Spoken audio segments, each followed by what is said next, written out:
এটা একটু সময় লাগবে। আর মেবি সিঙ্গারা যখন আপনারা বানাবেন, এটা একটা টিপস আছে, সেটা হলো যে জালের পরিমাণটা কমাই দিতে হবে।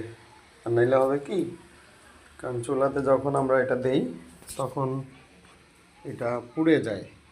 তো খেয়াল রাখতে হবে যাতে পুড়ে না যায়, সেই জন্য এটা জালটা কমিয়ে রাখতে হবে। বাইরে এখনো রোদ আছে। এখন সিঙ্গারাটা উল্টিয়ে দিব।